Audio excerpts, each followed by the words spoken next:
की सबसे पहली लीला है जब भगवान ने अवतार लिया और गाय चराने के लिए आए, तो सबसे पहले दिन यही आए थे भांडीर वन में। जब भगवान गाय चराने के लिए आते थे तो कंस उनको मारने के लिए नए नए राक्षस भेजता था। कंस ने एक राक्षस भेजा था बक्सासुर, जो कंस का चचेरा भाई था। वह आया गाय के बछड़े के रूप में और जाकर भगवान की गायों में मिल गया। भगवान ने देखा यह तो कोई राक्षस है, तो भगवान ने उसका वध कर दिया। तो ग्वाल वाल कहने लगे, कन्हैया तूने गाय के बछड़े की हत्या कर दी, तू बहुत प्यारा हो गया, तुझे सभी तीर्थों का स्नान करना होगा। तो ठाकुर जी ने सभी तीर्थों को यहीं पे बुलाया भांडीर वन में। मंदिर के सामने कुआं है, उसे अपनी बंसी से प्रकट किया, उसमें विराजमान हुए। तो सभी तीर्थों ने अपना रूप धर के भगवान को स्नान कराया। जब भगवान की शुद्धि हुई थी तो इस कुएं में सभी तीर्थों का जल है। जब कभी भी सोमवती या अमावस्या होती है तो उस दिन उस कुएं का जल सफेद हो जाता है, यानी सादा हो जावे। जिन माता बहनाओं की संतान नहीं होती हो, गर्भ खंडित हो जाते हो, तो यहाँ आकर कुएं पे स्नान करें। इस मंदिर में मनोकामना बोले तो उन्हें संतान की प्राप्ति होती है। दूसरी लीला है राधा कृष्ण के विवाह की, जो बहुत से भक्तों को नहीं पता राधा कृष्ण की शादी हुई है। पता इसलिए नहीं क्योंकि ज्यादातर भक्त भागवत सुनते हैं और भागवत में इसके बारे में कोई जानकारी नहीं आती।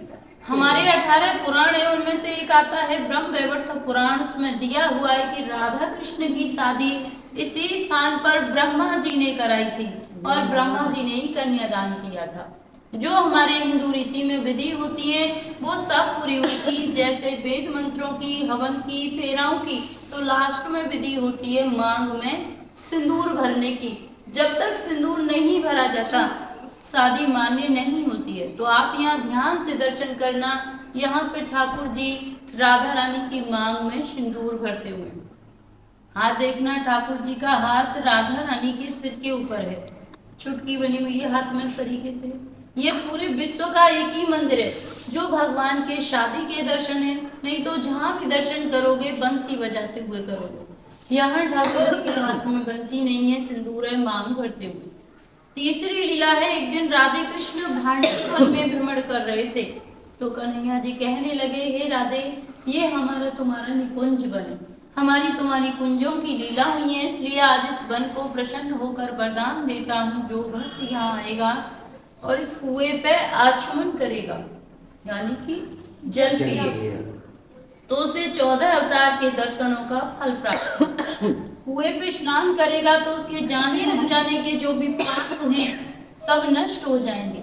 मंदिर में बैठ के कोई मनोकामना बोलेगा तो उसकी मनोकामनाओं को पूरी करूंगा। या फिर कोई भक्त यहाँ पे एक रात्रि निवास करेगा, कुएं पे स्नान करेगा और मांग बिहारी के दर्शन करेगा तो उसे गोलोक की प्राप्ति होगी। यहाँ भांडीर मन में बैठकर कोई चीज खाएगा तो उसे इंद्रलोक की प्राप्ति होगी। या यहाँ कोई गौदान करेगा तो उसकी 73 पीढ़ियों का उद्धार होगा। इतना सुनने के बाद राधा रानी घबरा गई और बोली, हे प्रभु, आपने इतने वरदान दे दिए, इतना होने पे तो यहाँ भक्तों की इतनी भीड़ हो जाएगी, 24 घंटे भक्त रहेंगे, हमारे तुम्हारे मिलने में बाधा पड़ जाएगी।